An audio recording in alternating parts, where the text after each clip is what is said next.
টাকাওয়ালা বাড়িওয়ালা কেউ দুনিয়ার মধ্যে নাই নাই রে, আমিও চলে যাব, আমিও থাকবো না। কোন দিন যেন ডাক এসে যাবে, আল্লাহ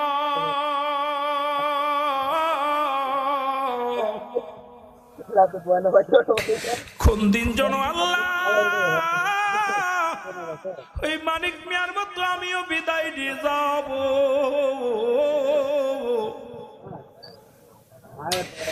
একজন নবী জান্নাতের মধ্যে এখনো আছে, নাম হলো ইদ্রিস আলাইহিস সালাম।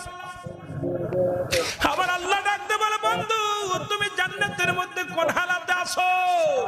বলে আল্লাহ অনেক শান্তির মধ্যে আছি, এই জান্নাত পাই আমি খুশি। হাকা যা নিয়ামতে ভরপুর, অনেক অনেক অনেক, এটার শেষ করা সম্ভব নয়। আমার আল্লাহ বলে, বন্ধুরে তাহলে তুমি কোনো কষ্টের পাইছো কিনা? কয় মাওলা গো, তোমার আজরাইল আমার সঙ্গে ভালো ব্যবহার করে নাই রে, নাই। তোমার আজরাইল আমার রুটা নিচে, গায়ের যন্ত্রণা এখনো যায় না।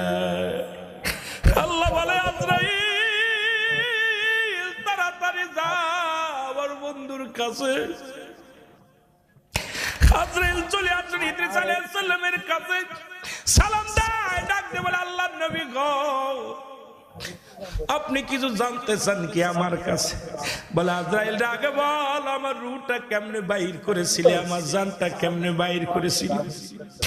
আরে আজরাইল বলে, হুজুর আপনি জানেন আমি এত বড় দানব, এই জমিনের মধ্যে থাকে পাশ, মানে তাকে মাথা মুবারক, এই জমিনের সমস্ত পানিগুলো যদি আমার মাথায় ঢেলে দেয়া হয় রে, একটু পানিও জমিনের মধ্যে ঘুরাইয়া পড়বে না,